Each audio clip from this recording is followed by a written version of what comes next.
Hello, everyone. Welcome back to the Match Point podcast. Once again, I'm Aliossz, being joined by Sirius, but we have a guest today. And that guest is Hybear, who I believe is rocking the new Daystar jersey as well, which I believe he's doing a giveaway for. So go check that out Currently. on I mean, Twitter. it depends how fast you get this episode out, to be I think the honest. goal's But Wednesday. So okay. So the giveaway should be ending Friday. So hop in there, get Yeah, yourself a free yeah, jersey, might as hell well. yeah. I always love Free free shit. jerseys are fun. I have a free Leviathans jersey tucked away in my closet. Mm. Um, Although I think that was the one where like they asked me for like my shirt size, but they forgot the R in the message, so it was really funny to read. Well, that's definitely a weird one, but all right. Whoops. Anyways, we have Hybear, who is a content creator. So I know a couple different podcasts have had like guests from like that kind of area, but it's been a little bit. So we're gonna have one of my favorite yappers, and yapper's taken off a little bit. We were prepping on like I think it was like Wednesday or like Thursday for this, and you're doing pretty well in the views, man. So just first of all, how does that feel? It's been fun. I mean, obviously, the biggest thing is validation that you get from creating something and actually having people watch it. I definitely appreciate the fact that like there's things that I make that gets it like attention that makes some sort of impact in the community. I actually saw recently there was a Reddit post of somebody talking about one of my videos that I had absolutely nothing to do with, and I was like, dude, that's freaking sick. Talking about like the way I broke down the blue stairs thing in my most recent video about SSG. Oh But yeah, yeah, I really it's fun. It's nice, very validating. Lots of nice comments. I haven't really had anyone say anything mean yet. One person said I sounded fruity as hell. That's That's always a about the weird worst comment. I've gotten. But I mean, if that's the worst comment you've ever gotten, then I think you'd still be doing pretty well because I mean, like just listening to some of your most recent videos, it's like seriously, like the amount of detail you go into breaking down single round just one at a time is just super informative and great and just all that. So I mean, I loved it just kind of doing a little bit of research, just trying to get prepared for this episode. So it's been great listening to you, man. You're the reason my views spiked this week. Yeah, just a little bit, just like one or two views. But I yeah. mean, hey, I mean, I watch them all as they come out, and I've actually made the IGL for Happy's Fruity Friends marathon, a bunch of them. But we did like go through a couple of them while researching to just kind of make sure we knew what we were going into. Yeah, totally. But one thing I did want to bring up, which is actually inspired by something a friend said, was that um, I think part of the reason that yours have done so well is that like it's very detailed, but it's like not full of jargon. Like I feel like hmm someone who isn't like super into the weeds could watch it and go like, I understand what you're saying and like why this is impactful, which I think has been something that's needed from like Mhm. Siege content for a while. That I mean, that's intentional, right? That is Mm-hmm. the hmm reason that it's like that is so that it is accessible to people who don't necessarily know it. I mean, these videos are not made for people in the competitive community. These videos are made for people who are like interested in controller tournaments, who like watching competition, but Siege comp is too far above their head to get into at this point because it's so in depth. So hmm anytime I am throwing in jargon, I'm making sure to take the time to explain it. My video about secret and phase, I talk a little bit about opposite clears versus direct takes, and I make sure to explain those concepts so that people understand like what the goal with that is, kind of the idea behind taking map control, the idea behind working as a team to be like focusing on certain parts of the map and how that can shift throughout the round or that can shift between rounds. But just in general, it is approachable. I mean, that's I've even had friends in my real life who I've shown the channel to who like I'm close with who know nothing about esports period. And I've been told by many of them that even they enjoy watching it because it feels more like a documentary than anything else, which Mm-hmm. again, like is absolutely goal at 100% on purpose. I mean, it's yeah, for working. sure. Yeah, Yeah. absolutely. Um. So, Go ahead, I serious. mean, yeah, no, I was gonna kind of follow that up with just you've had a little bit of comp experience yourself. So, do you like have you taken some of that experience and just thrown that into some of your videos, or just like kind of, I guess, what's kind of the overall background for you getting into this bit of content, just competitive wise? So like how the whole YouTube thing got started, you mean? Yeah, essentially, yeah. Okay. So yeah, you're right. I do have a background playing a little bit of comp back in the day. Shout out Ali for that one tryout we played together. Didn't go um, very well. yeah, happens. um, I enjoyed Siege. I mean, I got a PC specifically because I wanted to try out playing competitive. I was particularly bored after the COVID pandemic shut down my city. I live in Ottawa, Canada, so COVID restrictions were pretty substantial. I mean, we weren't able to leave our house for months on end. Mm. And I went from being out of my house 7 days a week, literally never being home. I hadn't touched video games in 3 years since my friends stopped playing on our old PlayStations, to never leaving the house.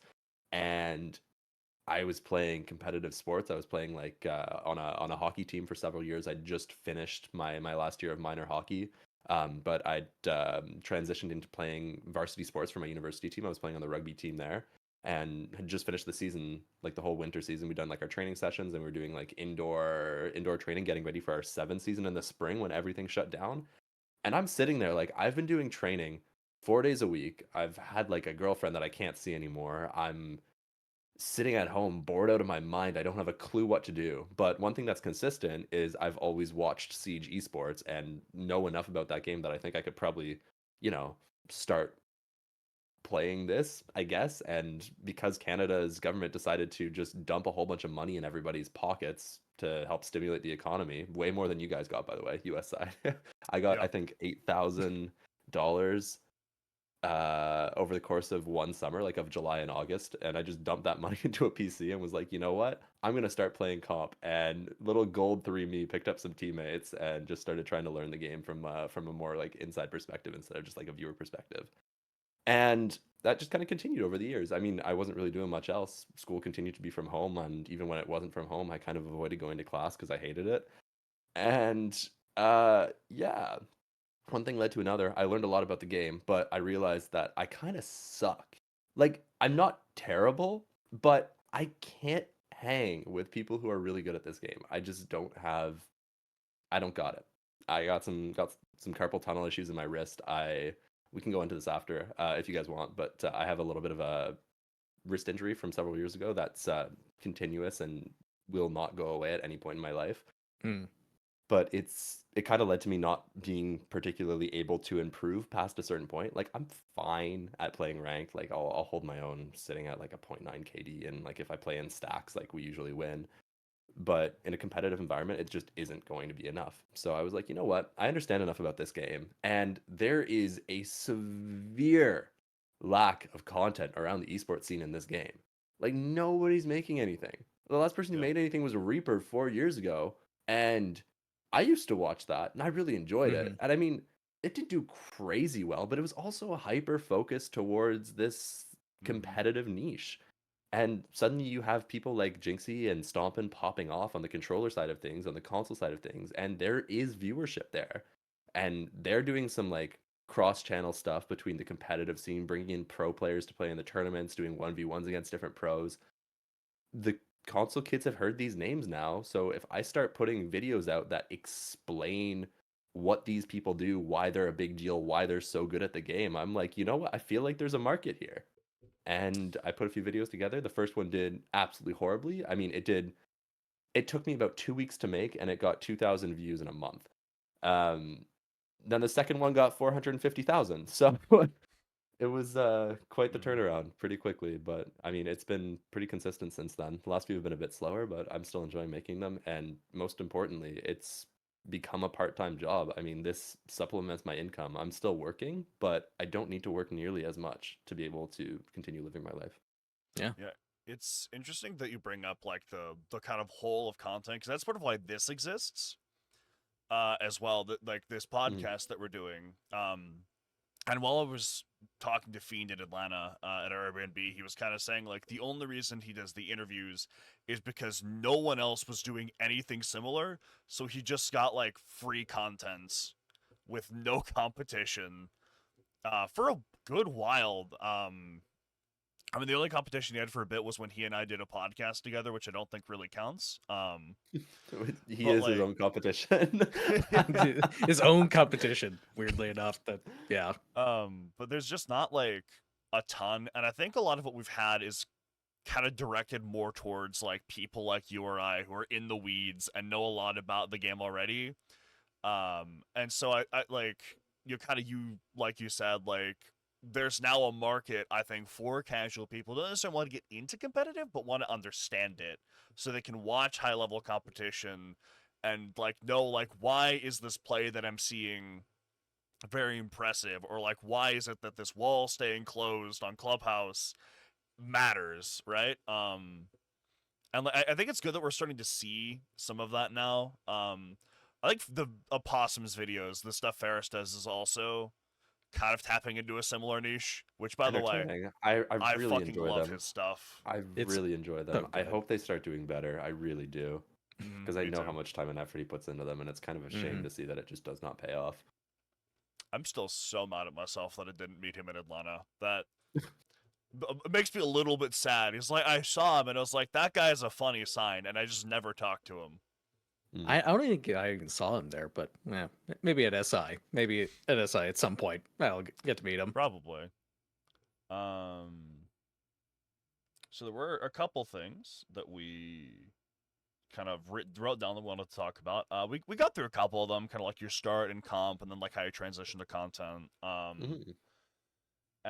But there were a couple things, or there was a specific thing I wanted to ask you about with your time in competitive, and that was the TSG roster that was, I think it was top 8 in Element 2 quals for the first one. That was so funny.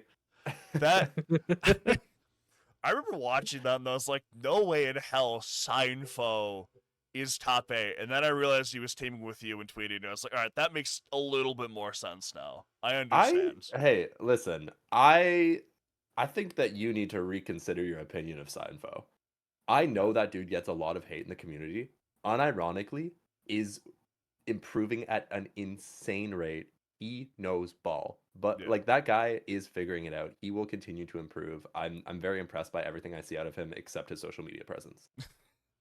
Yeah, I should say for the record, I don't really think ill of him. I mean, Yeah. really not like anyone in the community. It's just not worth it. Mhm. Although when we played together for a very brief time on Chaos Nation, just he was a little bit strange to play with.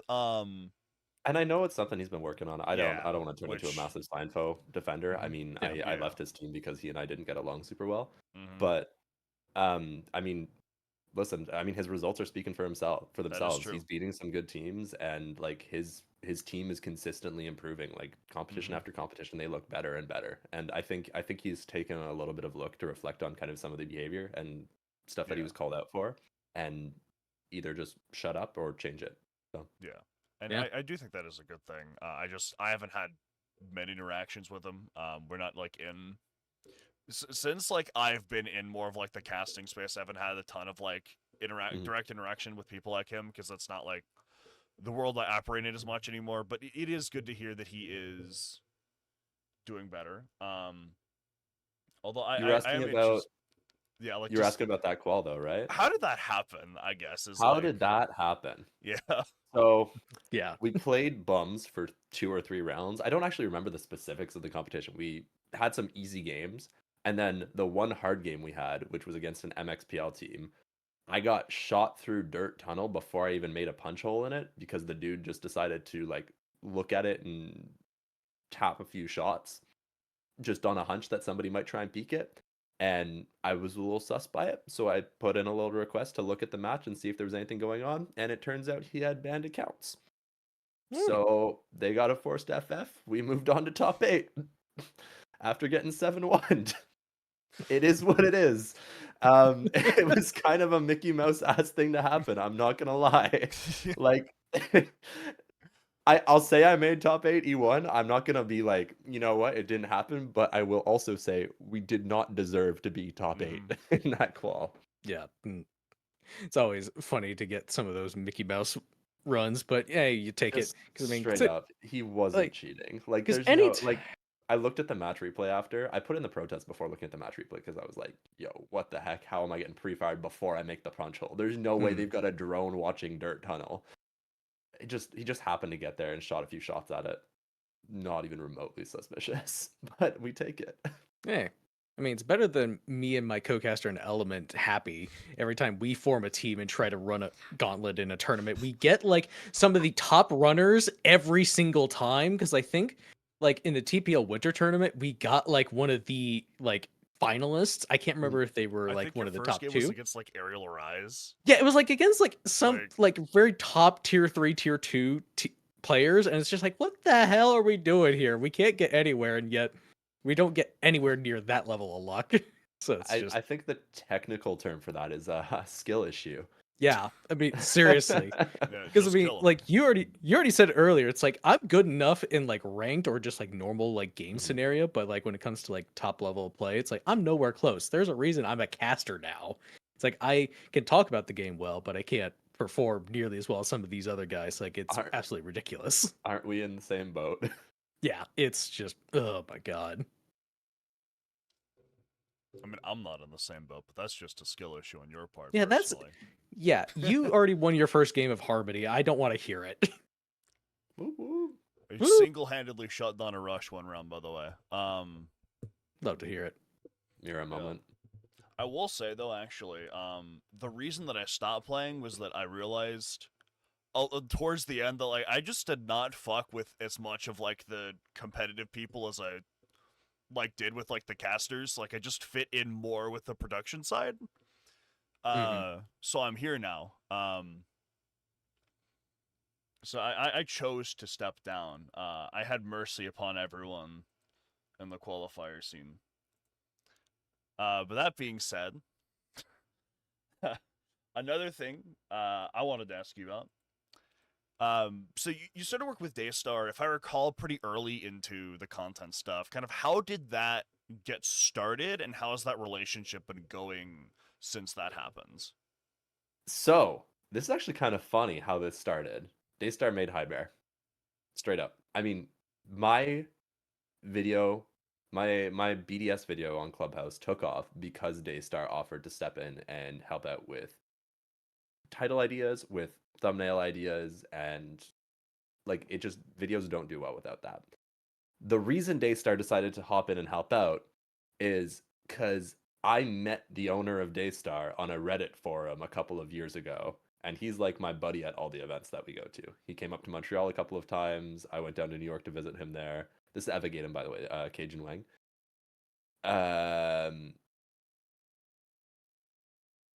Sorry. So I ended up meeting him at a few different events, and we hung out a bunch of times. And he decided to start up this tiny little esports thing called the HK Rebels, which did all right for a little while. They had a team in the NAT2 scene, I think? Question mark. I think they did for a little bit, yeah. For a little bit, that did relatively well.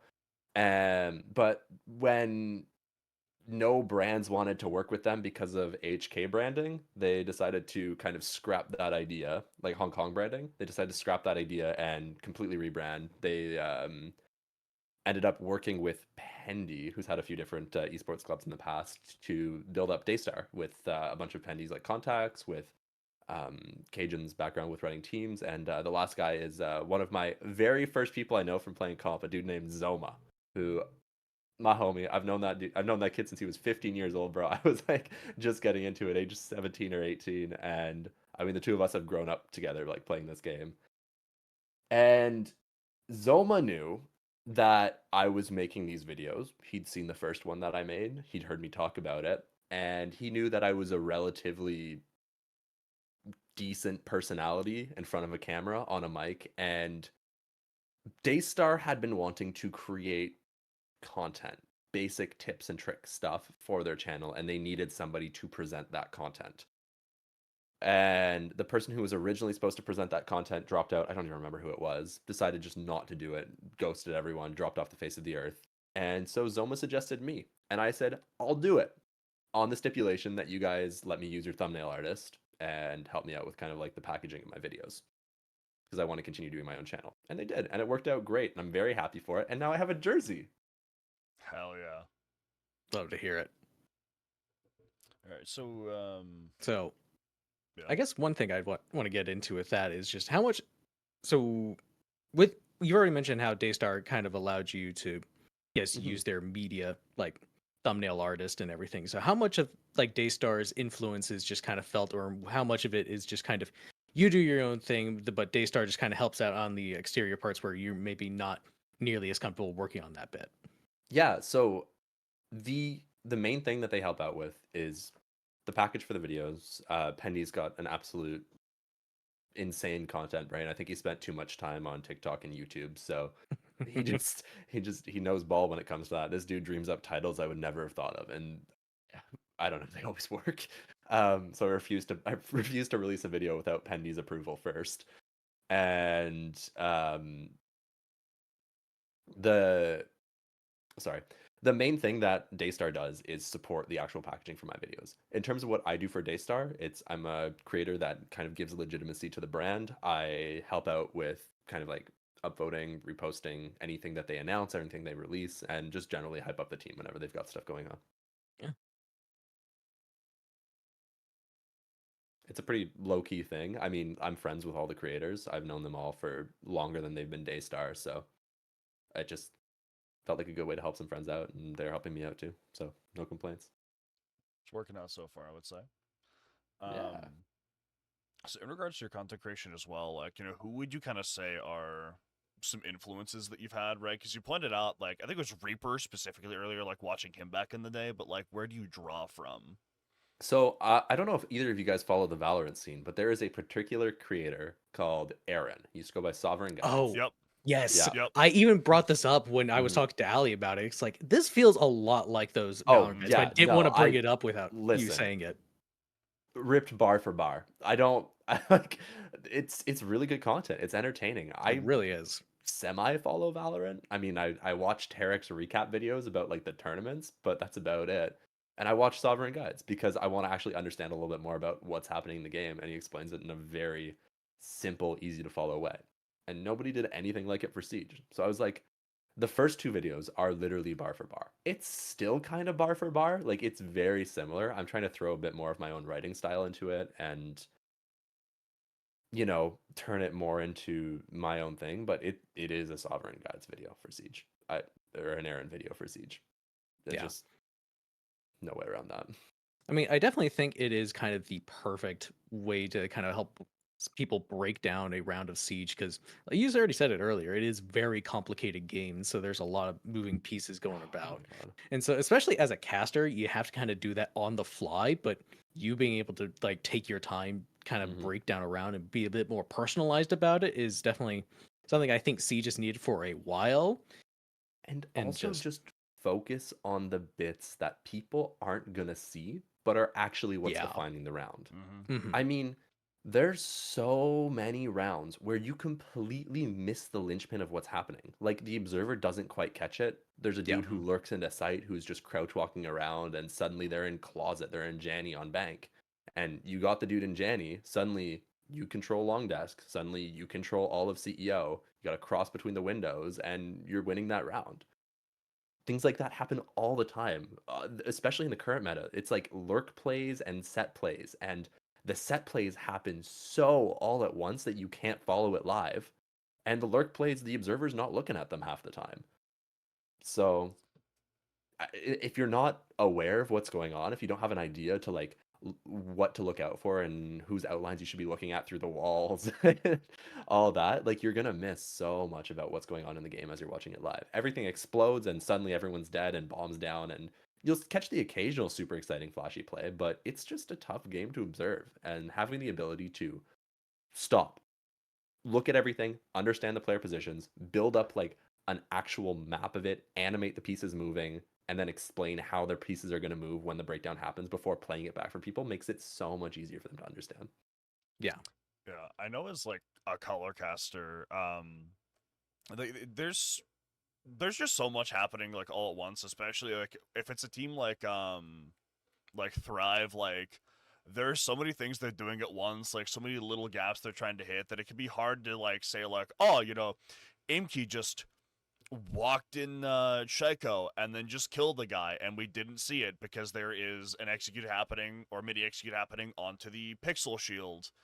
And it's all very important, but like when you're generally like your passes are like 30 to 40 seconds, and you're not talking as much in the late round for color, and so it's like, do you have time to explain why the pixel shield's important and why the guy on Shaiko is important?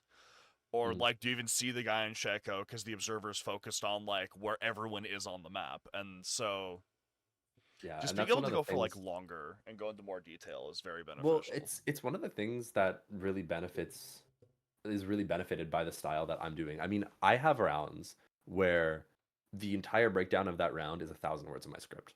Mm-hmm. And then Mhm. there's other rounds where it's 150 and it takes no time at all to go through because Mm-hmm. nothing of consequence happened. It's like they walked in, they played this together, and they took a gunfight, killed a dude, and then the rest of the round Yep. kind of collapses after that. But other rounds, I think back on my most recent video where I was breaking down the elevator play on Bank. I don't know if you guys consulted that one before doing this podcast, but Bleed has a player inside of E3 on Bank. SSG are like, yo, we keep losing this round because, or they kept winning the round, but they kept winning the round through much harder means. Mhm. Bleed has a player isolated in elevator, and we need to make that player move to be able to do a lobby attack. So take a second, move players into below elevator, move a Capital below, force this player out, hold a cross from outside of E3, open up that wall. I mean, it's step after step after step after step, and it takes time to explain that, even though in the round it Mm-hmm. took 20 seconds for the entire thing to happen. I mean, it's a 5-player thing. One person's on drones, one person's holding the long angle, one person's watching the flank, one person's walking in to be able to open up elevator, one person's the Capital to be able to make the guy move. And Yeah. all of those positions need to be explained because they're all relevant to what's going on in the round.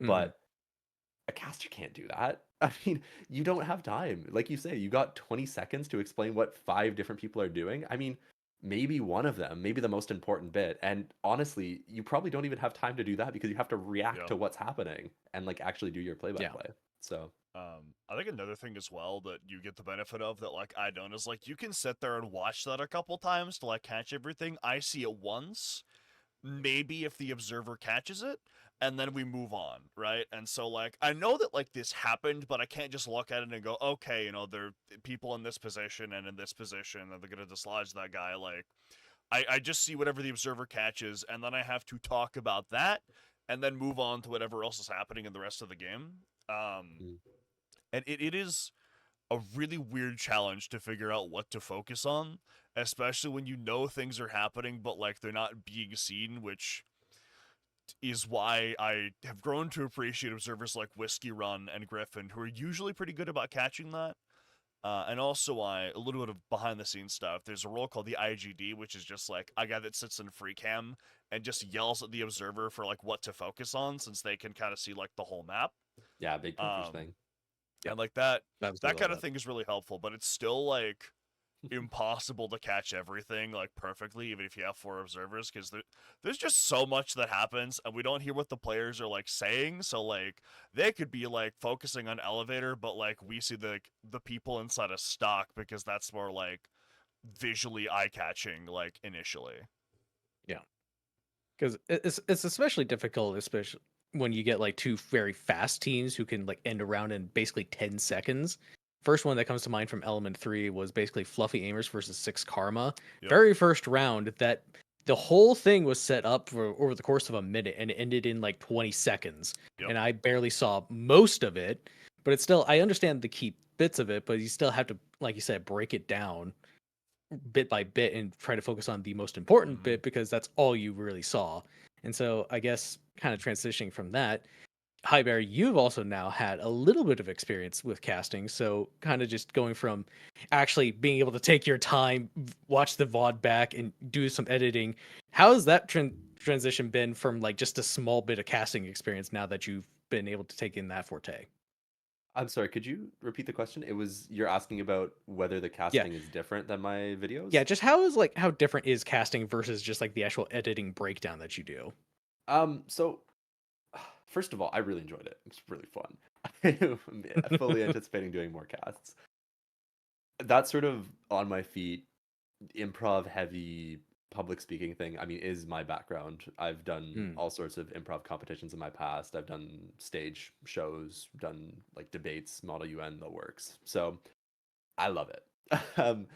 In terms of my ability to understand what's happening inside the round, I think most of the time, I'm pretty good at actually having a read. I really do think I've got like the head for the game to be able to break down most of this stuff happening live. Most of my videos, I watch the round once and I know what happened inside the round. Sometimes I'll rewind if something like really explosive happened and I need to look at where specifically players were. But most of my time spent writing my script is trying to find the words to make this understandable for a layman. The actual I watch the games twice. I watch it one time through to decide whether I want to do that game or not, and then I watch it another time and I write the script in tandem with watching it. Casting, I get to see it once, I get to see it live, but more of the time spent casting is just trying to fill space. It's different. I enjoy it. I think that there's a lot of overlap between the two things. Yeah, So I for do sure. agree there.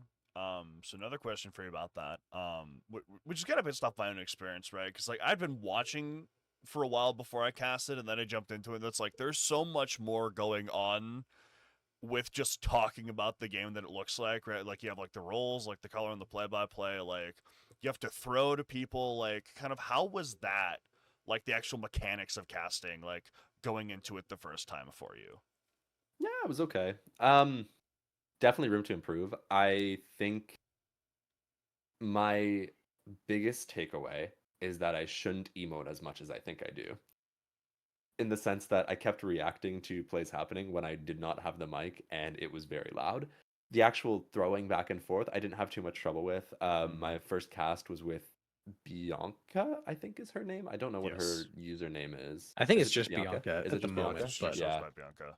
Okay. Anyways, I mean, she's definitely done it before, and she helped out a lot. We didn't really talk about what role we wanted to do, so I ended up doing a lot more Yep. play-by-play than I think was initially anticipated when Happy paired me with her. Mhm. But Mm-hmm. it worked. I mean, it was a smooth cast. I was very happy with most of the talking I did. There was a few moments where it didn't sound as good as it could have, and there's some things that I will take away from that to try and bring into future casts, but yeah, I mean, like I said, this is very similar to a lot of things I've already done in the past. Specifically, the improv theater side of things. I mean, it is improv theater just with less moving parts. There's only 2 people as opposed to like the 6 people that were on my team when I was competing in that. Yeah, an interesting dynamic. If you ever get the chance to do it as a TriCast, I did with Mm, Whiskey Glitter and Whiskey Run recently, and like normally, right, like you gotta go over the role, like you'll do play-by-play, I'll do color, sort of thing. But like then when there's 3 people, it's like there's like more planning that goes into it because you can't just like throw and then like there's only one other person to pick it up. Like now there's a third person in this dynamic, and you can't like really signal to each other like who you're trying to throw to or like who's gonna pick it up because you're in a computer screen. So there was a lot more conversation beforehand about like how do we set this up so we know when each person's kind of supposed to talk, mm. um, and how that's supposed to work. And it went really really well. I think it was a bit more structured than I would have liked, but like that's kind of I think It what is has what to it is. happen when you do it for the first time. But like Mhm. it's something I'd like to see more, honestly, especially in like T3 and T2. Is it can give a really interesting dynamic.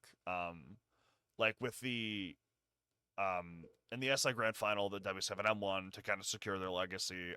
It was Guz, Zenix, and Pangu, and I think a lot more of Pangu's strengths to kind of shine through because he could be like the super analytical, like I know exactly what's happening. I've played the game for years. And then like Guz and Zenix, who were a little bit more proficient while the realm was happening, could really like shine as well. And it allowed a lot of like their strengths to come through. And just like that type of dynamic is always really fascinating to watch and play for me. I mean, yeah. But it's always just like taking the duo dynamic and trying to add in another person. So I mean, I haven't had a chance to actually do that yet, unfortunately. But even just with that, because there's not a whole lot of opportunities in tier 3 to Yeah. like develop those kinds of things. It's usually Mhm. just the duos and that's kind of it. I mean, even like desk work is very hard to come by. So Yep. like Clem's is our most recent addition to like the tier 2 desk, and even that's like he's had experience just doing other things, but there's just not many opportunities even with me Mhm. getting in on that just a little bit. It's definitely hard to like learn a lot of these things. So I think yeah, I definitely like to see a little bit more TriCast, just even just getting in new stuff for like some of the newer Yeah. casters to just try to learn a bit. I'd like to see analyst tests more as well. I think the only time I've done them is like in Genesis League back like fucking forever ago. God. Yeah. And that was a little bit strange at times. I never really got to develop chemistry with like a co-host there, but like just those opportunities I think are needed. A lot, especially like I think the only host we had in like tier 2 was like Corbeck, who's in tier 1 now. So like who's gonna host Element 4? Because I don't want to shit talk the host from Element 3, but I think she was kind of thrown into an unfortunate situation of not really knowing enough, which I don't really blame her for. This isn't her area of expertise, and they just kind of like threw her, and they're like, well, we can't use Corbeck anymore. Um, so like I think like more stuff like that is very necessary inside of like tier 2, tier 3, and it also kind of has the benefit of some what Hybear was talking about earlier. Like when you're on the analyst desk, you can like dissect a play, and you have a lot longer to break it down, so you can use more like of the language of the layman. Whereas if you're on a cast, 20 seconds, go. Yeah. So what I'm hearing is add Hybear to an analyst desk. Is that what I'm hearing? Make it You happen. could. I think it would work, honestly. Ooh.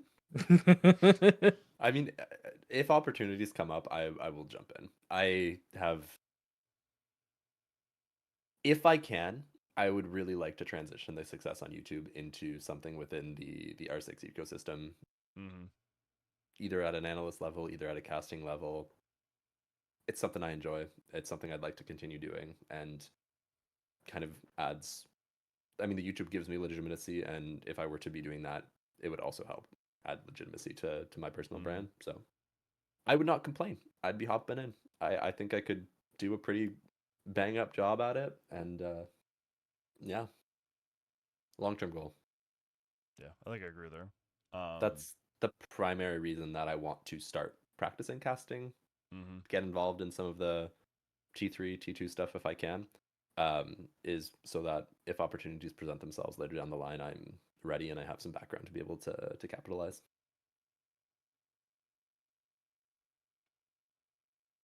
All right. All right. Well, I think moving on from that subject to topic, I think we're now moving into a kind of a new experimental kind of thing we're going to be doing called Seriously, where but essentially we watch a clip of something that's happened recently in tier 2, tier 3 scene, and that makes us just go, seriously?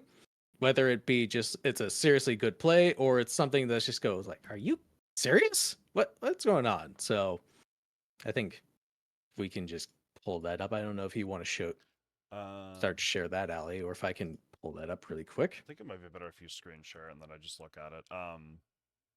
Well, we chose a segment from TPL that happened recently. So that we're gonna go over. Hybear gets to be a guinea pig for this new segment that we're trialing. So kind of see how that goes. But I guess we just watch it first and then we can talk about it. Yep. Yo, what the fuck are you doing? John, get him covered. Hey, they troned me, Lachi. Did they drone me? No. Okay. Ying, they have a ying. They opened con. Oh my! Oh, that God, exploded. it's so good. Oh. Hop in CC or cash. CC. I think he's in CC. I'm Are they flanking, I'm still flanking, I'm going? flanking. Highway. Highway, kill me. Highway Ying and the one's in Fens, CC. I'm coming on you. Come on me, come. Top red fens. I like Oh, are we man, still? Oh my God, left oh my side God. highway. Oh my God, Oh my god! I'm coming! Oh. Oh my god! Oh my god! Nice shot. Oh! I think my favorite part of that is that Mike's just talking normally. Like he's not doing anything goofy. He's just talking normally, and then everyone else is Everyone else Doing is that. going insane. Just absolutely insane. Like I seriously don't understand a single thing of what just happened, and they still won that round pretty dominantly. So it's like okay, it's like it reminds me of that one clip from Wanted Goons in Element 2, just singing "I Want It That Way" against Nyx's team. I think it was like what was it, Osiris at the time? Osiris, yeah. Yeah. That was the round they won that eliminated Nyx from playoff contention and brought them into playoffs too, which just makes it even better. Yeah, that's just. I think what you guys fail to understand is that vibes win games. It really that's true. does. Yes. I ran a team called Ethereals for a little bit that I built with a player called Jin. And our comms were the worst fucking comms I have ever heard. Like, we just were like, silly? I was silly once. They locked me in a room instead of, like, actually talking to each other. But, like, we just had, like, such perfect vibes that we just won. Like, once we got, like, that figured out, like, I mean, obviously, like, there's still, like, important communication going on, but the prep phase is just, like, us running around, like, reciting, like, memes from, like, fucking however long ago. And our org owner told us a story where he was, like, watching us play in TPL with his friends through, like, an unlisted stream I had, and his friend just started screaming at us to shut up because we just kept fucking saying stupid shit. But it got us to close Quals, like 2 weeks after the team was formed. Like, vibes are a very important thing for just, like, the ability to win. Yeah, for sure. Like, just as long as you're having fun, it's because at the end of the day, it's a game. Just even is for true. anything else. So it's always good to have fun. Well, it really does lead to you playing with more confidence. I mean, it's Mm-hmm. so consistent. I've seen it time and time again. I mean, teams that look like they're having fun are winning. I mean, like the opposite's true too. Like you're having fun because you're winning. Like that's kind of like a nice feedback cycle. Winning is great. Everyone loves winning. But if you can make it fun, I think that I think teams see a lot more success. Yeah. And I you guys brought up that Wanted Goons roster. I think that is part Yep. of why that team found success. I Mhm. have no doubt that these guys are just having the time of their life, joking around, goofing off all the time. I mean, they're fun people. I've played with them before, just in different stacks and whatever. Games are like that. They're just Yep. kind of a little insane in the best way possible. It's really enjoyable. So I think another good example is there's like the clip they put in like the 2-hour Beast Coast documentary that Hybear appears in, by the way. Where like they're just on the stage in the grand final and Gaviti's just like, Matt, are you having fun? Matt. Like they talk a lot about he's just like a goofball and like you just can't get upset when you're like in the lobby with him because he just keeps the vibes going. And like having people like that is very important. I remember a friend of mine talked about or go ahead. I am a true believer that the biggest thing that wins games is people being a good teammate. And Mm-hmm. being a good teammate, it comprises a lot of things, but one of the most important things it involves is just being willing to work with others and be forgiving of others and let mistakes happen. I mean, you talk about having those vibes players, about how that's very important inside of a team. It is, but like getting along with your teammates is kind of the main thing that causes, I guess. Where if you have like a person who's good vibes, it makes it easier to get along with them. And as long as everybody's getting along, the team works just so much better. I mean, you need to be easy to work with to be able to succeed in a comp environment.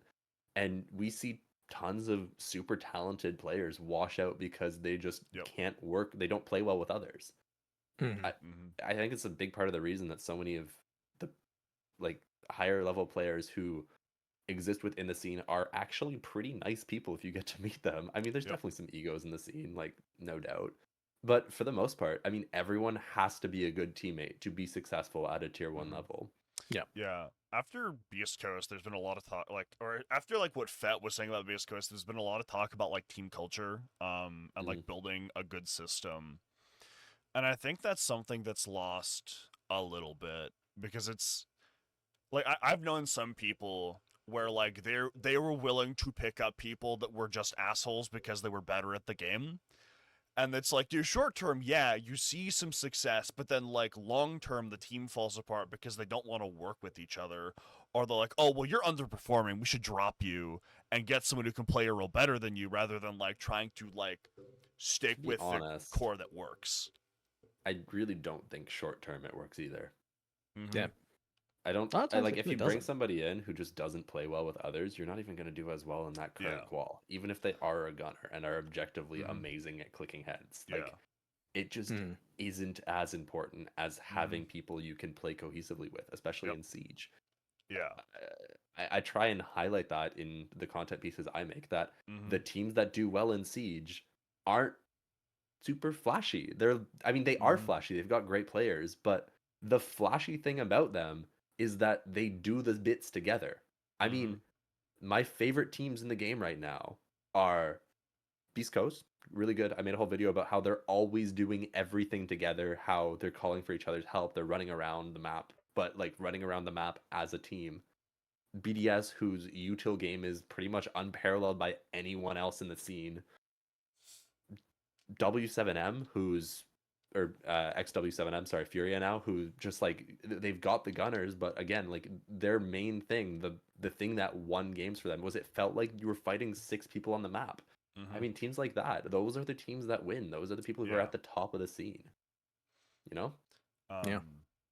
Like, I remember like a friend who I will not name picked up a player, and then like they played a qualifier, and I watched the stream, and they got 7-0, and this guy like instantly alt F forward and started screaming at his teammates, and I was like, this team's gonna disband in a week. And then lo and behold, like 6 days later, that friend was dropped because he was like, I think I can IGL better than you, and we're gonna get another entry player. And it's like, those types of people are just never gonna get anywhere, because like you don't like. I'll bring up Ethereals again. I think one of the reasons that team was as good as it was that like we were all excited to get on and play with the teammates we had in scrims. Like it was never, there was no player that was like a chore to play with. Everyone did their jobs, everyone contributed, we all wanted to be there, and it just worked. And I think part of why that team sort of lost its magic was that we started to think of it too much as a competitive team and looking at like, is there an upgrade for this player, rather than like, we have something that works, what can we do within the system to fix it. And like I think that's like, I think it's a good conversation that's been brought to the forefront of people's minds after like Beast Coast won a major doing that. Friendship Mhm. team. Yeah. Friendship team. I I just mean- hey, yo, side note. I called it. You did call it. I just want to put it out there. Well, Yeah. I think a conversation can be made for friendship teams as long as they're done well, because I Yeah. mean, it's certainly a case Friendship to be team. friends with people very Mhm. well, but as long as they're like a good cohesive core instead of just Friendship like, yeah, Mhm. always even, important to be like- friends with people. Even like the original like exit roster with like Kino and like Spirits and good, Yaga, man. like people Yeah. were like, oh, Friendship it's just team. a friendship team, but like they were like, what was it, like top 6, top 4 at the first major they attended? Like that's They looked- really fucking good. They looked better when they were a friendship team than at Mhm. any other point in that team's existence. Yeah, for sure. Yeah. I mean, they even did better than like when they like spent all that money on like Spoiled and Iconic and won, what was it, like 2 international maps last year. Like I think Yeah. like when That like you was were saying 2 years like, ago now, so, because I something kind of like spent that, some I time on think? SSG after that. It's been a while. It's been a minute. Man, what the hell? Like I think there is like a tendency too much to like look at the logistics of like the team and like the performances and everything, and not like, how do we build an environment that will benefit everyone involved. Yeah, for sure. So I think kind of moving on from the whole friendship teams kind of discussion, I think we kind of wanted to touch up upon some of the topics we brought up last episode. Mostly just kind of talking about some of the old players that we brought up, because I mean, some of them, there's been a few more play days now. It's been quite a while. It's been 2 weeks now. Specifically, Kobe back on entry again. Thank goodness, because now, even though he's still technically like sitting below a 1.0 rating, he's still doing a lot better than what we saw in that very first game, like, on Skyscraper. It was absolutely abysmal. But now DZ has, since that game, won every other game since, and has been looking a lot better doing so. So I mean, I don't know what your guys' take on that is. They even beat C9 Beast Coast on Consulate, which Mhm. I like Yeah. dominantly, which I did not think that wasn't on my bingo card personally, but you know, what do I know? You'll have to excuse me. I saw week 1 and then I spent the last 14 days in the Understandable. woods. Understood. So week 1 looked rough. Yeah, Yeah. that Kobe guy. Yeah. That dude blows. Get him off Thermite. Free my boy. I mean, I think it is like, I mean, I think that can be drawn a little bit back to what we were just talking about. Like, I think part of having like a good team environment is like allowing like putting players in positions like in the round where they can succeed.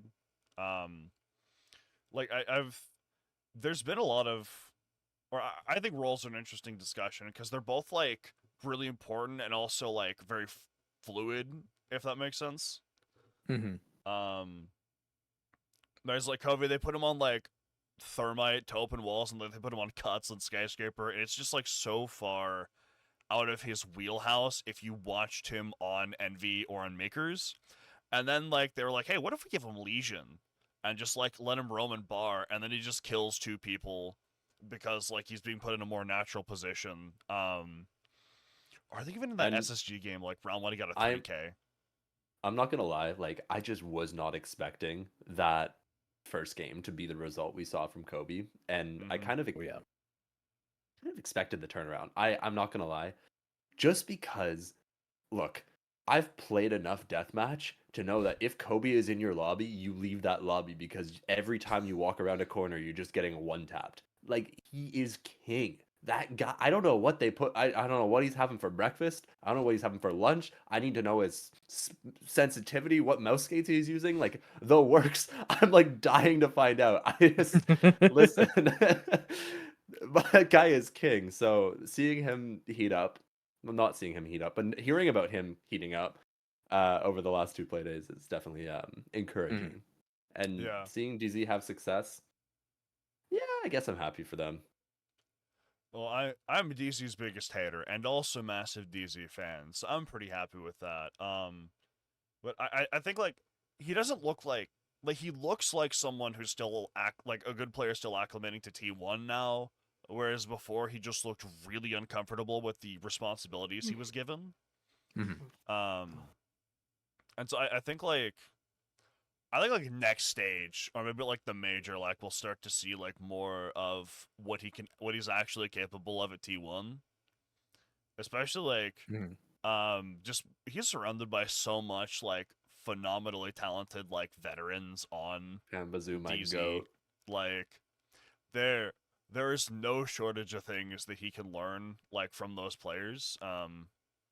Or even if like he goes somewhere else before like the next stage, like there's just so like imagine what he could do if he was learning from like Call Out or like Canadian.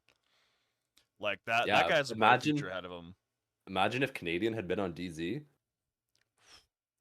That I think that'd be a nightmare combo, but just not nightmare for DZ itself, but just nightmare for everybody else if they were Like able to enable Kobe the right way. Because it's dude, like that guy, just watching him in Element 3 just absolutely destroy people is definitely, I think, what a lot of people expected after that first week.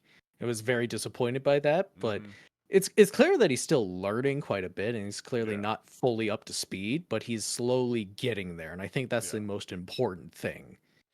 I Is think that he looks like he wants to be there as well. Like he wants to just sit there and like Mhm. absorb information, which like rookies like him are always a risk no matter how talented they are, because you could just pick up like a bum who wants to take aim fights with Pambazoo every round, who just dies, or you could be getting like someone like Gavini who like will just sit there and learn and then is like gonna fucking like wreck BDS on entry fights. Like it is a big toss up, and so far it looks like DZ's won that coin flip with how well he's been performing. Mhm. But we do kind of have to see it is still pretty early. I mean, at the But end of the day, it doesn't matter. I mean, look at their Yeah. Yeah. stats. They're winning games, and Yeah. they've That is been true. beating. Winning I think is the most they important thing. beat most of the teams that I think are serious threats to them. Right? I don't know what their remaining games are, but I'm pretty sure it involves Los wildcard question mark. I can think take they a quick look at that real played fast. Wild card. Did they? Yeah, I'm not sure. Again, I missed. I know missed they all still the have to games. play Los. I think they still have to play Oxygen, who haven't looked very good this stage. Oxygen, Yeah. Luminosity, Oh, and then man. M80. So I think they definitely have. Oh yeah, all bums. Sorry. Oh All man, bums. all bums. But I think definitely with as much as Oxygen has been struggling in Luminosity, even though they qualified for EWC, still kind of like still struggling to like maintain made that dominance They made in changes. in the group stage. Like I- some changes, but it's Yeah. still I mean, it's still kind of a weaker matchup compared to Yeah. DZ that it is right now. I mean, I think Luminosity just like are being hurt a lot more than they anticipated by losing Mossizilla, Vivid, and Surf all at the same time. Yeah. So they got, I like, mean, the surf loss hurts, and like having to Yeah. redo your support. I mean, you lost your coaches; they know all your strats, and the Yep. coaches got Yeah. picked up by another team in the league. Uh-oh, like, mhm. Another good I don't one at know. that too. yeah, Yeah, I mean, they went to like C9 Beast Coast, who are like the current reigning major champions. Like, that is not an easy thing to play against, and a loss that is going to take them a little while to recuperate from, I think. So they got Sublik as the coach, who is very good, but it's still going to take him a little bit to acclimate to like T1, I think, because like but it's I mean, just a totally different ball game. when you consider you literally lost your support staff and Mhm. probably your most impactful player. Mhm. That's a substantial hit. I don't Oh, think it's yeah. unexpected they're not going to do as well this stage. Yeah. I totally agree. Definitely agree. It's unfortunate because I like Luminosity, and I especially like the Woos, The, but the like, players or the org? Let's be clear. I mean, I was mostly rooting for them because I'm friends with Mossy and he was on there. Yeah. Now I'm basically rooting for Woos. Okay. A little bit of Kickstra too. I think is really good. Well, I also do just prefer that we have like, preferably 10, but like at least 9 teams in the league that are all competitive with one another. But like, it's not where we're at right now, unfortunately. Oh, okay. I follow. Yeah. Mhm. Sorry, I thought you were But- saying that we did currently, and I was No. about to pull up the Wikipedia page. I really do hope that they give Makers the 10th Pro League spot after SI, because like even after losing Kobe and Woos, like they have bounced right back and are like still looking really good with Tristan and Adam. Mhm. And Assuming Tristan ever wants to play Pro League. yeah, Yeah, that I wasn't gonna bring it up. Although I guess it's like public knowledge now with like the FET video on the whole thing. Oh, about And him him- dropping out? I mean, no. I mean, Tristan's Yeah. had tons of opportunities to play Pro That- League. yeah. People have been after him Mhm. for I- over a year. I think actually years now, and he keeps turning them down. I think it's to Yeah. do with like focusing on his studies. I don't know the specifics, but could be. he's been good enough. Yeah. There's I mean, interested parties. I don't know. I know they're. I don't want to leak because I feel like that's a bad idea. But I know at least like 2 other Pro League teams that have looked at him specifically that he's just like turned down completely. Mhm. So that is a little bit of a strange situation that I'm not going to pretend to be an expert on. Really, only Tristan knows what's going on there, and ultimately it's up to him at the end of the day. But I think even if they had to replace Tristan, like, with how quickly they bounced back from losing, like, what I thought was going to be the death nail in Kobe, like, I have faith that, like, they could, if they're given that 10 spot, still find another. And hell, you're in Pro League now. Or if they got the Pro League spot, like, they'd have a lot more opportunity to pick someone up for Tristan if they had to, Mhm. just because they're in Pro League. Yeah. I mean, because Makers has been gunning for that T1 spot for forever, yeah. it seems. If I So recall, like, Makers specifically acquired that roster to buy the 10th spot in Pro League and then compete with that. mhm. Which a lot of people were kind of memeing on that decision because it had Bino on the roster, but I think he's kind of beaten those allegations like by a lot with his performance in Element. I know I was impressed by him. Not to say that I thought he was bad, but he did, I think, a lot better than a lot of people were expecting. Mhm. I mean, that Makers roster in Element was just nuts. So, I mean, Didn't they beat like 2 Pro League teams? Because I know they beat Wildcard in the final, like fairly convincingly. They beat Wildcard. They beat Sonics. And I think they Sonics was could have going beaten. through a rough patch though. Oh, Let's yeah. not kid ourselves. Let's not kid ourselves because they were having to play with Super. No disrespect to him, but it was definitely cleared that Sonics was not looking like themselves in those group stage You matches. can and then have Grixer and Rexen, but I mean, yeah. you, Even when they got to listen, playoffs, it was like SSG Academy beating them. It's like, oh, okay, well, that's interesting. mhm. That wasn't in the So. script. That was not what I was expecting. But I think even if they had beaten SSG Academy, Mkers still I think had a very good chance of beating like the main roster for that team. Either I way, agree.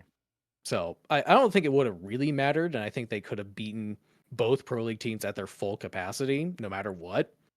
So I think it was just a matter of time, and even with the most recent roster changes, I'm very interested to see how they do in major quals now. Because I think Mhm. they've already qualified to the closed ones from Yeah, Open Qual 1. They went flawless in the first major qualifier. Mhm. Which actually, I think it was Packers on Twitter. They were invited to the closed one, but they decided to play anyways because they knew they'd qualify and they wanted to win the money. Which I respected, honestly. Okay, that's kind of baller. No, that Reminds me of like Wildcard Aces for like Uh, something else. Like it's like saying no, we're just gonna qual anyway, and then they immediately did that. I think it was for Xenon, like a Probably. year or two ago. But Mm. yeah, it was kind of Which- those same vibes. yeah, that absolute power move. I respect the hell out of that. That was really funny to read. So another thing that happened recently is Skopos is real and competitive now.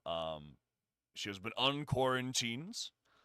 I don't think we've seen too much play of her, but I've been a also had bit. like stuff going on when the games are happening. I think Newers played her like once, but I haven't seen much.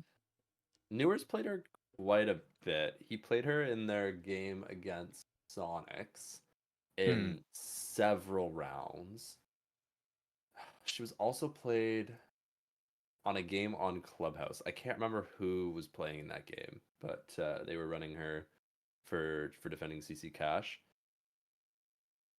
I don't remember what the use case was for the CC round. For the layer game, where Oxygen was running her round after round after round, the point of the Skopos was to have a top floor roamer on a basement defense who could just get out of jail free, like get right back to site. And it was an interesting way to play her. It worked a treat. There was a couple of rounds where Newers would have been completely cut off and just teleported back to site. Yep. Yeah. I think that's probably the primary use case. Probably. I would have to imagine. In the warm-up scrim we did for Project Harmony, it looked like on like the second, I think it was like on the first round, we were in Clubhouse and it looked like they were just gonna like shove a Skopos in secret, then like try to flank later, which would have been a really interesting use case. Unfortunately, they didn't, so we didn't get to see how that would have worked. But I think being able to teleport between the two robots will. I think a lot of teams are gonna like kind of not show their full hands with her yet. Like they're gonna wait for like either the qualifier games for the major or like the actual major itself to kind of really show like what they have, because that's been the usual case in the past. But I do think it's interesting what we've seen from her so far. Yeah, because especially we haven't got to see that operator immediately, but mostly because first week we were still playing on the old patch, and then when we did get moved to the new patch, it was a week of quarantine or two. Yeah, For do we whatever reason. know why? I don't didn't think actually it's been see officially anything. stated what the reason was. I think I've heard reasons why. I won't go into that here, but regardless, I think there was like some bug that was related to Skopos on release, which doesn't surprise me because even playing on the test server, I was like seeing rounds of just switching robots, and I would just see the other one T-posing out of the shell, and it's like, okay, I don't know what the hell's going on there. But I think it's definitely going to take some time, especially just because of that delay for teams to really show what. Oh yeah, I know. That I upper- teams weren't scrimming with her because she got announced as Mhm. quarantined, and Yeah. then suddenly she's back, and I mean, your strats that you've been making for the past few weeks just don't involve her. So it might not be until like late major Yeah. that we actually get to see the full potential Yeah. of this operator. I mean, and even if like, there's downtime between the stage and the major. There will Yeah. be teams that want to implement her into their strategies. We will For see sure. her at the major.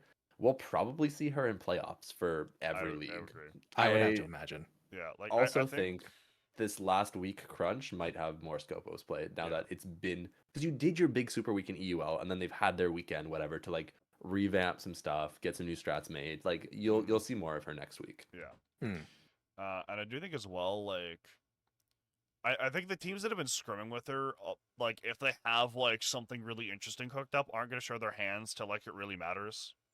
Like, for the qualification game for the major, or, like, for the actual major itself, is when I think we're going to see, like, the crazy shit come out. Is that's your speculation on my part, but it does make sense, I think. Seeding matters. People care That's about true. where they finish in the does, yeah. league, and I mean, people need to make the major, so we'll see it as we get down to crunch time, and those last 6 teams who are going to be able to be making playoffs are fighting for those spots. Mm-hmm. If Yeah. it's going to make a difference, if they think the strats are good enough, like people will play Yeah. the strats. That's true. I don't think people are hiding things. Yeah, I mean, I think it'll be like a team to team thing. But like, Yeah. I think a team like Luminosity, if they qualify for like, or like if they're fearing from not qualifying, is going to be more like less hesitant to use it than like DZ, or like Sonics, since they're like number 2 and 1 right now. Sonics are playing it close, man. They almost lost that game against OXG. That's true. Yeah, they That was did. crazy. But I think they've Took a, already qualified for close. I think I believe because so. Liquipedia has They- them in playoffs? the green. Yeah. That Yeah. surprised me. I mean, yeah, like I think if you're like if you're in danger of not making playoffs, it kind of makes sense to just like bring it out and throw anything at the wall that you have just to try to make it. But like if your spot's secured, like there's no harm in like holding back just a little bit, to just kind of like clinch the position. But another thing about Skopos that we kind of wanted to discuss was the initial reaction, because there was a leak that was like, I think it was like 2 videos that were each like 10-15 seconds long, and then people lost their minds over it. Which I think my favorite part of that was a friend messaging me saying that Siege's realistic tone had been broken. I don't know. I mean, I saw the leaks and saw that it was in order to enable teleportation. I was like, cool, they got Yoru. Yep. And it's cool. I think it's cool. It's nice that they made it work. Yeah. Technically, good job, Ubisoft. Big guys Yeah. over there. By the way, the developer for Skopos follows me on Twitter. Hell yeah. Oh. Hell yeah. But cool dude. He DM'd me the other day. It was really nice. Fun little conversation. But regardless, it's cool. I mean, just straight up. I know people were kind of pressed about the fact that she's in a wheelchair. Whatever. Which- Everyone's gonna forget about that in 2 Yeah. weeks. I think they've already forgotten about it. It's just the robot up. Yeah. But, like, I have no like evidence to back this up, but I'd imagine that when they're making an operator, that like do the gameplay first and then create like the lore to justify it. And so if you want to do like two characters that you switch between and around, like it makes sense to do it that way. And then like they also have put a lot of effort into like having representation for various groups of people. And if you want to do like someone in a wheelchair or like someone who's disabled in that way, this is like the perfect place to do it. They're not going to get a better place to do it. Like you said, it's also just cool.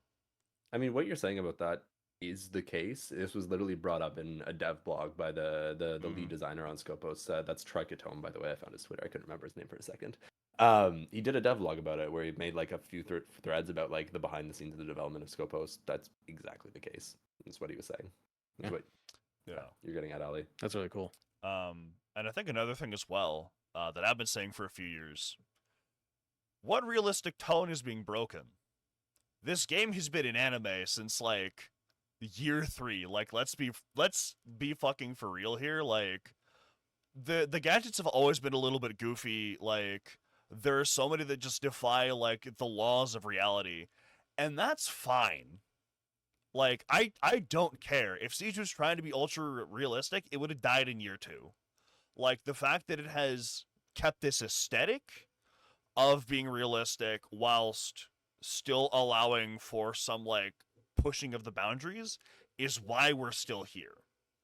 And so saying like, oh, they broke the realistic tone, like what about Yana? What about Alibi? What about Thorn? What about Malusi? What about Jaeger? What about Bandit? What about Sledge? Like there's so many other things from so long ago that just don't make sense either. Like why is this the hill that we're dying on? Again, I just don't think it's that deep. Like everyone's Yeah. over it. Whole new Yeah. op is Yeah, like cool. Everyone's happy with it. Yeah. I mean like I just think it's like it was something that I was like saying to people as like the discussions were happening on Twitter that like I mean I just think it's an interesting conversation personally, like the way the game's kind of incorporated that is like aesthetic into like the actual way the gameplay plays out and how it kind of pushes that when it makes sense. And also just like I think people were way too quick to judge Skopos entirely off of like 15 seconds of footage, which it's been a thing like in every operator release that always baffles me each time, where like they'll see like a leak and they're like, oh, they reinvented Lion, and then the operator is Grim. Like it is just wait for the official announcements before you like judge anything. Like it saves you a lot of embarrassment, I find. Yeah, totally agree. Because I mean, the first 15 seconds basically told us nothing other than there may be robots, and that was kind of it. And otherwise, just like kind of like Hybear said, it just really doesn't matter at the end of the day. Like people have already basically forgotten about all of that.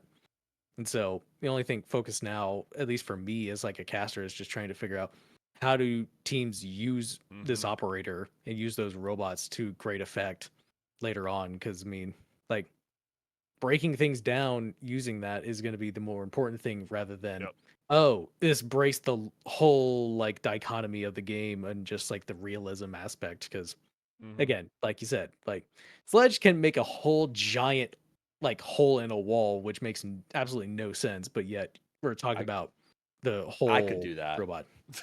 Yeah, you could do that. Look Give at me a this. sledgehammer. I could do that. We could the do one that. exception, we found it. We I'm found the really man to do it. strong. This is who they modeled Sledge after. Get this guy in the SAS. Yeah, I mean, like, I like. Yeah, I agree. I don't think it's that deep. But people talk like it is sometimes, which is really weird to me. It's.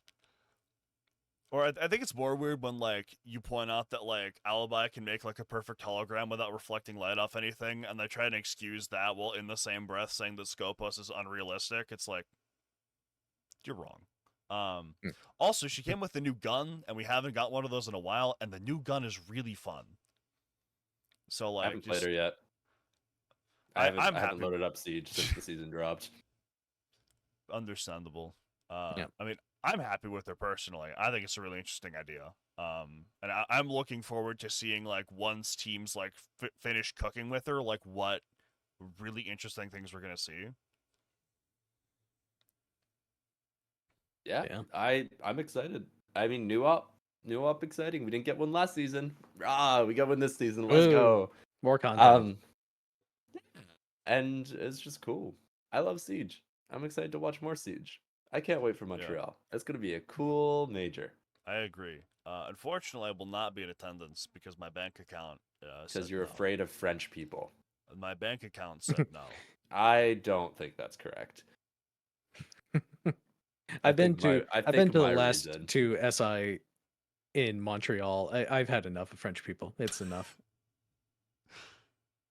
Or specifically French Canadians, not just French people. You know I'm French Canadian, right? Yeah.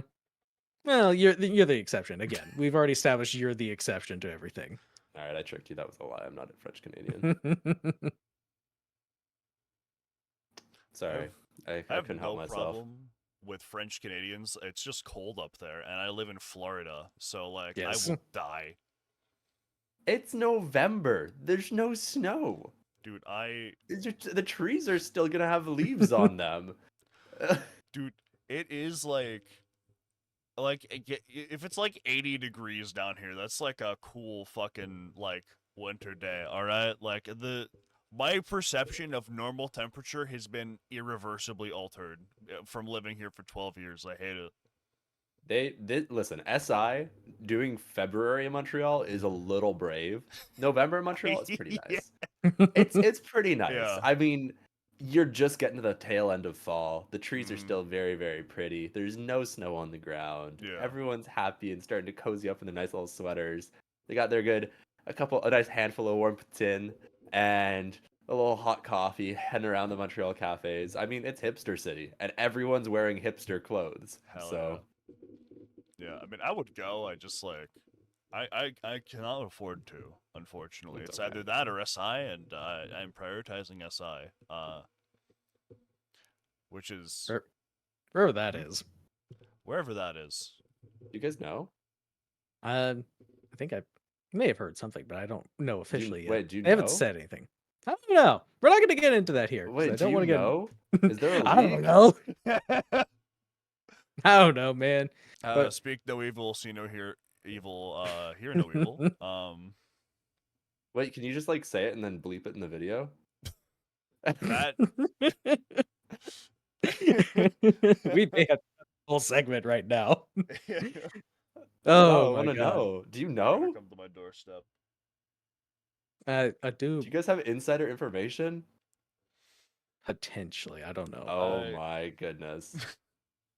I don't want to say I have insider information, but I am friends with some people who do like to get adventurous with the information they reveal. So you know. I have an idea.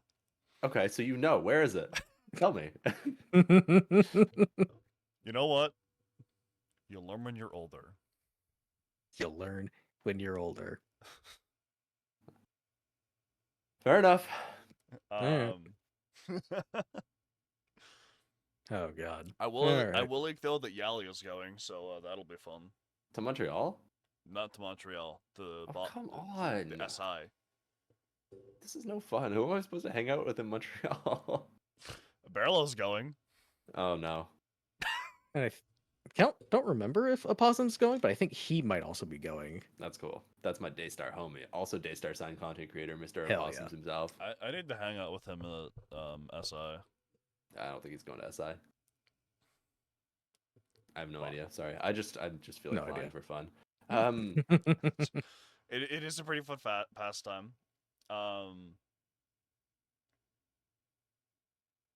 We also did have written down to have like a brief discussion about like major quals and TPL Rush, but like I'm not gonna lie, I haven't been paying a ton of attention to TPL Rush outside of like the 2 games I've casted because it hasn't been like super interesting. Hmm. I've been in the woods. Yeah, I'm In also the that. woods. No idea what's going on. I think what's Yeah. more interesting though is major quals. Just if I pull up the teams that have made it.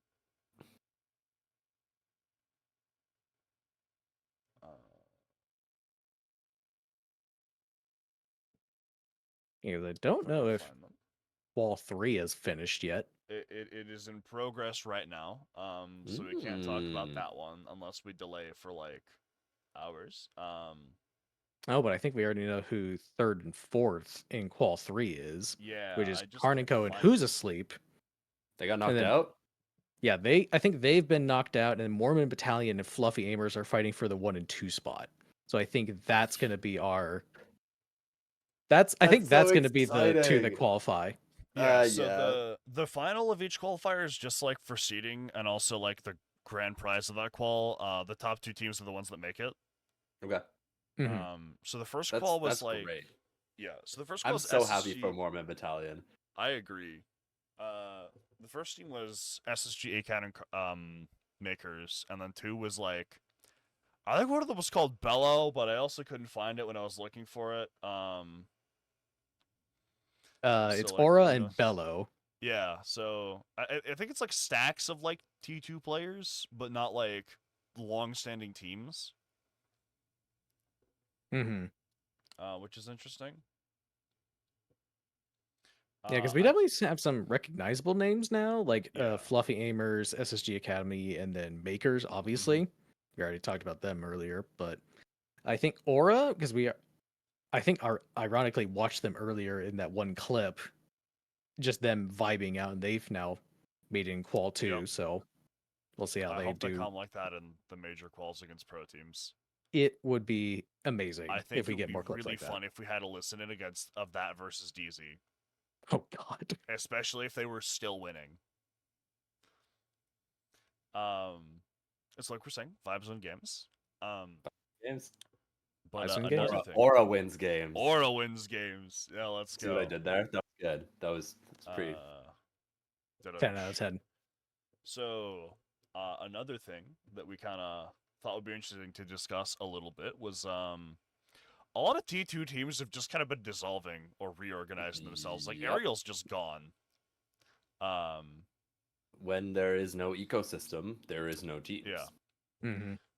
So, I mean, thank goodness for the grassroots stuff that TPL is Yep. doing. Their tournaments are cool. Mhm. I mean, I know people who are playing in them and they enjoy playing in them, but I mean, Yep. they're tournaments. They're not longer leagues. There's Mhm. kind of nothing going on. Just from talking with players, from being around the scene and knowing people, I get the impression that people feel like there's nothing to play for. I mean, Mhm. Yeah. they're, and realistically, they're not wrong. Yeah. I was talking about how, or in the last episode, I was saying that, like, I want, like, a real, like, challenger league with relegations back because it incentivizes teams at all levels to, like, be real teams and stick together for a long time. Whereas, like, stuff like TPL and, like, Xenon and Blitz, those are all, like, the length is based off the average lifespan of a team. Because a lot of teams will form, play in a season of Xenon, and then disband when they lose, and then, like, the players will go off into other teams. But if there is, like, the possibility for relegation into CL, that incentivizes a little bit more of, like, let's, like, we potentially have a good core here, let's stick this out and see what happens. And then if there's a potential for relegation from CL to Pro League, then there's a lot more incentive of the same thing, just at a higher level. And I think at, like, all levels, it's Yeah. highly beneficial. And I've missed it a lot. Playing in CL calls was also just fun. Mm-hmm. It's good for probably the competition. It's bad for the financial aspects in terms of Mhm. teams wanting stability to Yeah. make their investments make sense. Mm-hmm. For sure. I mean, it's a complicated system. It The esports ecosystem took a big hit post Yep. COVID, I think, and there's just a Mhm. whole lot less money going around in general. Mhm. So having that level of stability is probably very good for the scene. And I Yeah. imagine that's the reason that they have not brought back relegations. Mm-hmm. Yeah.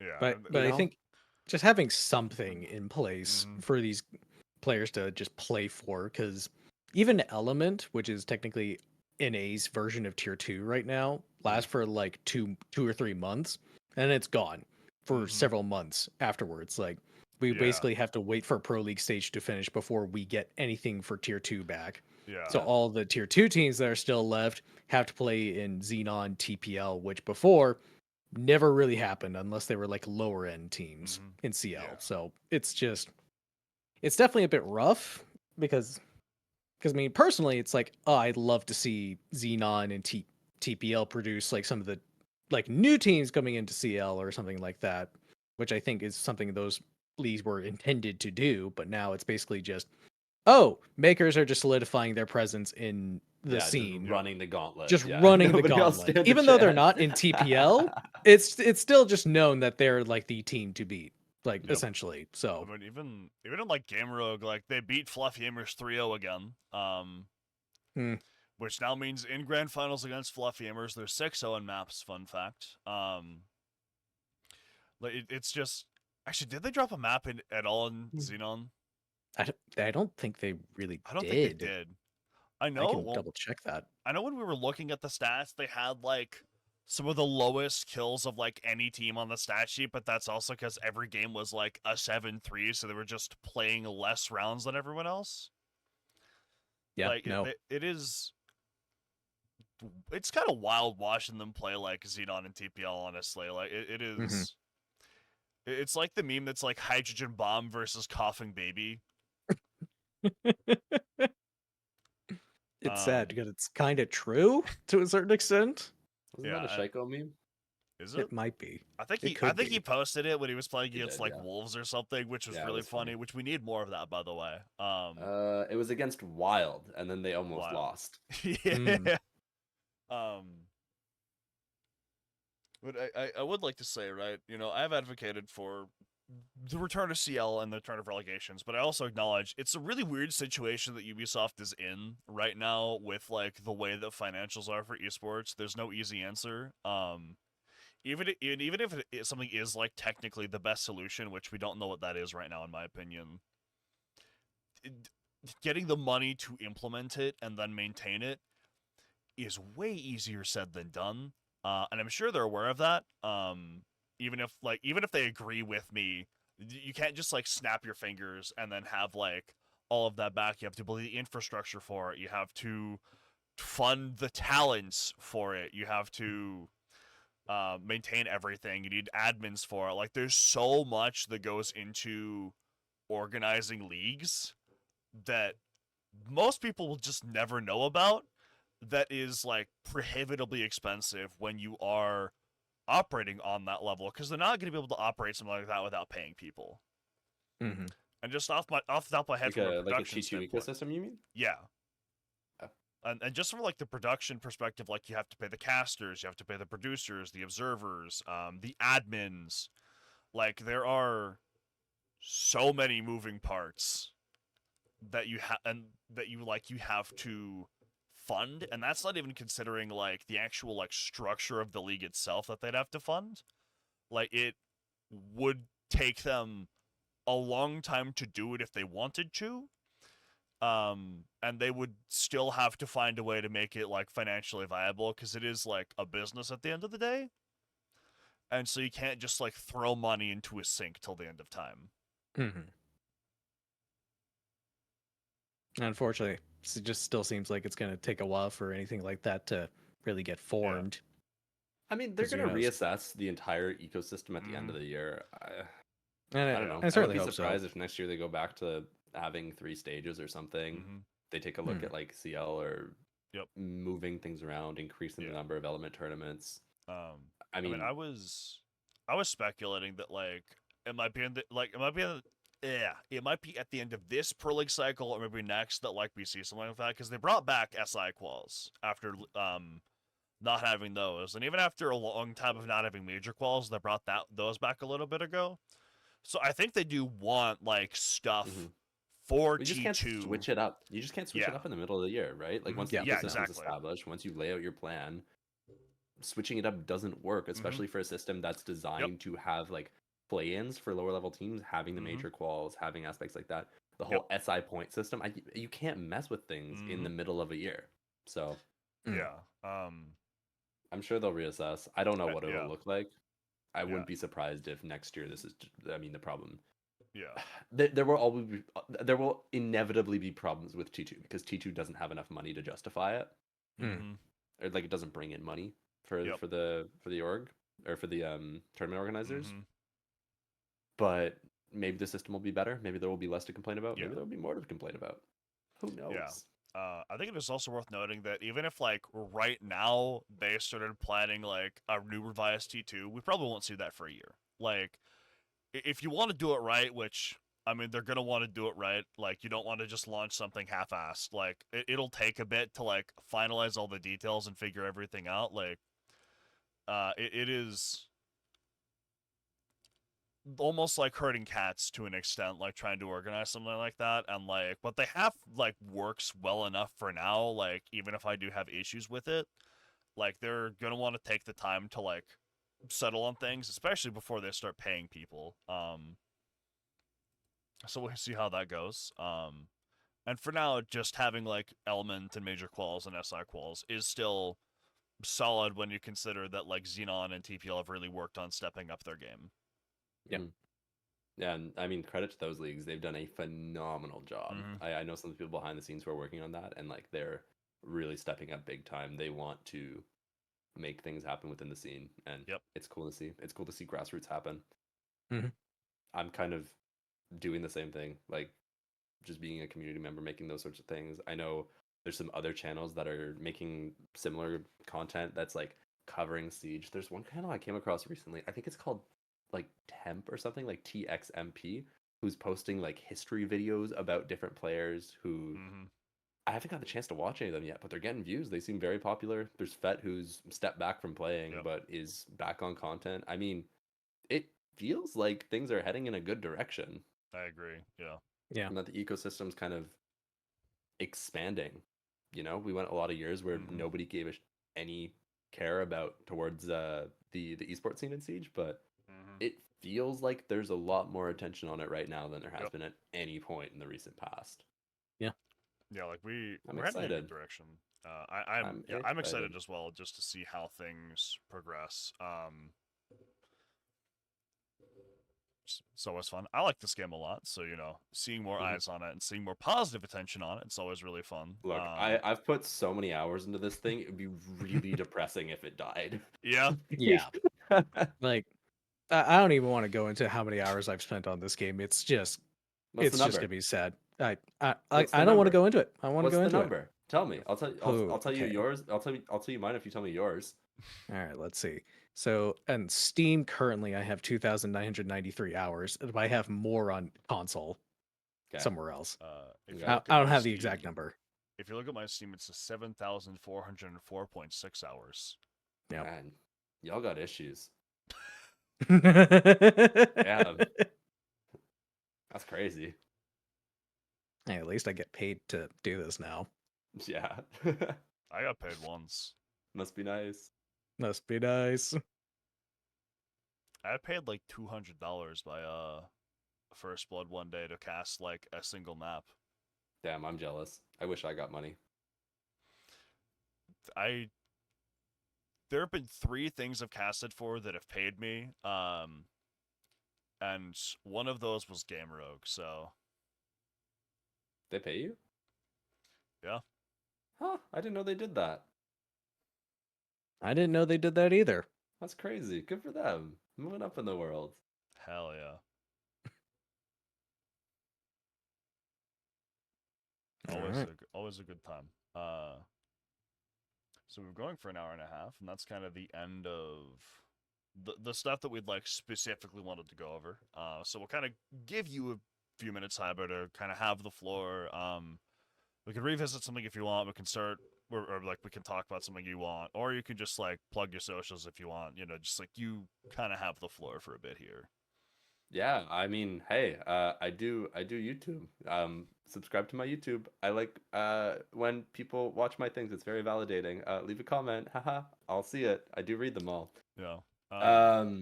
Also, Daystar jersey giveaway. If this goes up Wednesday, like Ali promised, check out my Twitter. Like, retweet at somebody who should be stuck on Thermite for the rest of all eternity because they suck at the game. And you can win this really nice Daystar jersey. It's actually surprisingly comfortable. And also a good color. It looks like a sunset on your body. It's insane. What else? Oh, go follow Daystar on Twitter. They're responsible for my success. And I think that's it. Probably. By the way, bonus points if you go to the giveaway and tag Happi, who is Oh, that'd serious be funny. casting duo in That, T2. that would Yes. be- If that'd you be see really this, funny. Tag Happy, Go please. and tag Happi. At just- Happyoka on Twitter, I think it is. Yeah, Yeah, at Happyaka. Just Happyoka. please, I will put his Twitter up on screen now. Provided I'm not editing this at 3 a.m. Just go tag Happi. It would be really, really funny. We're not What gonna they get said. DMs. Yeah, we're not gonna get DMs just saying, "What the fuck, man?" Anyways, It's the benefit of having his casting duo on the podcast as we control him. Hey. But anyways, we're gonna leave Hybear socials in the description, so I do highly recommend you check his stuff out. Even if I didn't know him, I would be watching the stuff he does just because it is like legitimately very good content. we don't know each other for the record. This dude's a fan. I've never met this man in my life. Not even once. Not even Not once. even once. Definitely not at the Atlanta Major, at least twice. I feel like I'd remember that. No, he's just thinking of me. It's okay. I've never spoken to Hybear in my life. Unfortunate. On you. And when I said earlier that I made the IGL for Happy's for New Friends watch his stuff, that was not a bit. I actually sent her a video of his and was like, this is a very good explanation of SSG doing problem solving. That being said, though, I think we're good to sign off. So Sirius, do you have any last words for us? No, go follow Hybear. Makes good content. I think that's a good message. Go follow Hybear. Go tag at Happiaka in the jersey giveaway. And you will get bonus points, which you can spend at an indeterminate point in the future. But with that being said, I'm Aliossz. This is Sirius, and being joined by Hybear. And that's the conclusion of Match Point, Episode 2.